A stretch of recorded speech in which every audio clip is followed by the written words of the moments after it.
Il était une fois une sorcière qui avait un jardin auquel elle tenait fort. Nul n'avait droit d'y entrer. Un homme et une femme ne pouvaient avoir d'enfants. La femme était si désespérée qu'elle tomba très malade. Un jour, elle dit à son mari, « Si tu ne me rapportes pas de la doucette, la seule herbe qui peut me guérir, je vais mourir. » L'homme savait que la plante poussait dans le jardin de la sorcière. Malgré sa peur, il passa la barrière et cueillit 3 brins. « Que fais-tu là ?» C'était la sorcière qui ajouta. « Garde l'herbe, mais pour te punir de m'avoir volé, je prendrai ton enfant. » Grâce à la doucette, la femme guérit, et peu après, elle mit au monde une petite fille. Aussitôt, la sorcière réclama son dû. Elle emporta l'enfant dans son jardin. « Tu t'appelleras Doucette, dit-elle, comme l'herbe que ton père m'a volée. » Doucette grandit dans le merveilleux jardin, sans rien savoir de ses parents et sans jamais voir personne, sauf la sorcière. Souvent elle demandait « Me laisserez-vous sortir un jour ?» La sorcière eut peur de la perdre et l'enferma dans une tour. Doucette comprit qu'elle était prisonnière pour toujours. Chaque matin, elle se mettait à la fenêtre, espérant voir quelqu'un passer. Elle tressait ses longs cheveux et chantait tristement « Je suis seule et je m'ennuie, qui m'aidera à partir d'ici ?» Pour plus de sûreté, la sorcière avait muré la porte de la tour. Elle seule savait comment monter voir sa prisonnière.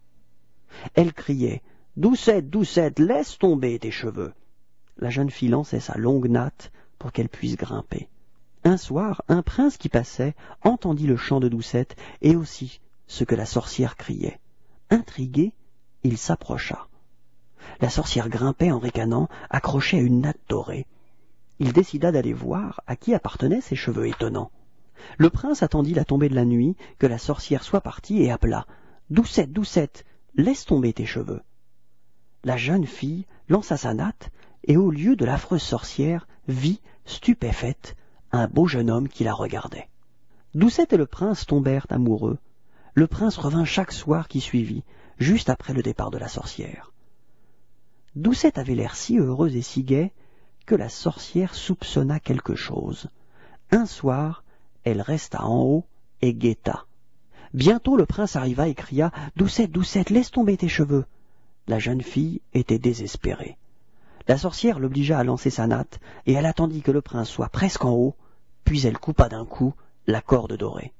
Le jeune homme tomba la tête la première dans un buisson dont les épines entrèrent dans ses yeux. Il n'y voyait plus. Il se perdit dans la forêt et marcha des jours, triste à mourir, persuadé qu'il ne reverrait plus jamais sa bien-aimée. La sorcière dut ouvrir la porte de la tour, et Doucette parvint à s'enfuir. Trouvant son prince aveugle, elle se mit à pleurer. Ses larmes tombèrent dans les yeux du jeune homme, qui retrouva la vue et lui demanda sur-le-champ de l'épouser.